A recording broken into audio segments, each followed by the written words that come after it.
5 berita terpopuler hari ini, Selasa 7 Juli 2026 di Bloomberg Technos Flash 5 yang pertama, RI ribut B50, proyek biofuel juga tuai polemik di India hingga Amerika Serikat. Kebijakan Presiden Prabowo Subianto terkait peluncuran program B50 pada pekan ini menuai polemik di sektor pertambangan.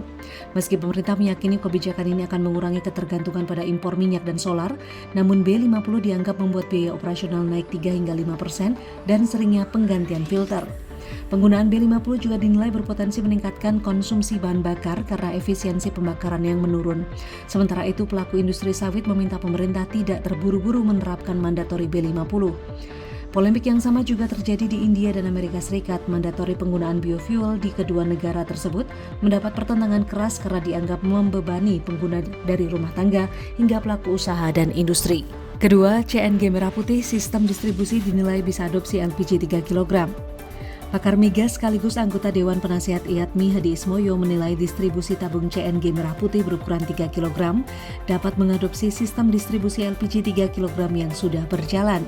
Menurutnya, konsep ini bersifat plug and play dengan memanfaatkan jaringan pangkalan gas melon yang telah tersebar di berbagai daerah.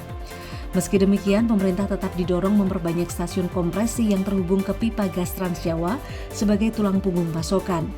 Tahap awal implementasi dinilai paling siap dilakukan di Jawa Barat, Jawa Tengah, dan Jawa Timur. Ketiga, harga patokan baru, penambang mengaku sulit jual nikel ke smelter. Asosiasi Penambang Nikel Indonesia atau APNI menyebut harga patokan mineral atau HPM yang baru membuat penambang kesulitan menjual biji nikel ke smelter domestik. Hal ini disebabkan masih banyaknya smelter yang ingin membeli dengan harga di bawah HPM, sementara penambang dilarang menjual di bawah harga acuan yang juga menjadi dasar perhitungan royalti. Di sisi lain, Shanghai Metals Market memperkirakan HPM baru untuk biji nikel kadar 1,2% melonjak menjadi 40,18 dolar Amerika Serikat per ton basa, naik sekitar 151% dibandingkan HPM lama di kisaran 16 dolar Amerika Serikat hingga 17 dolar Amerika Serikat per ton basah. Keempat, RI impor 6 juta ton biji nikel Filipina hingga Mei, naik 116%.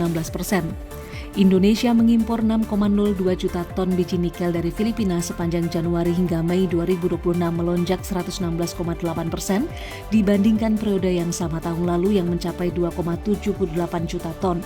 Berdasarkan data BPS, volume impor terbesar masuk ke Weda Maluku Utara sebanyak 3,69 juta ton, disusul Morowali sekitar 852 ribu ton dan Kendari hampir 818 ribu ton.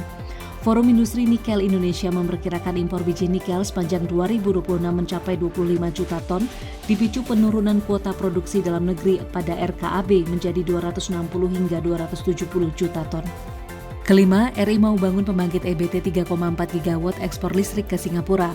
CEO BPI Danantara Rosan Perkasa Roslani mengungkap, Indonesia resmi menaikkan nota kesepahaman proyek ekspor listrik berbasis energi baru terbarukan ke Singapura bersama Keppel Electric dan Sembcorp.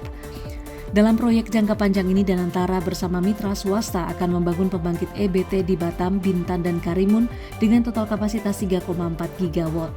Tahap pertama ditargetkan mencapai 600 megawatt hingga 1,2 gigawatt, sementara Keppel Electric dan Sembcorp akan bertindak sebagai off-taker atau pembeli listrik dari Indonesia.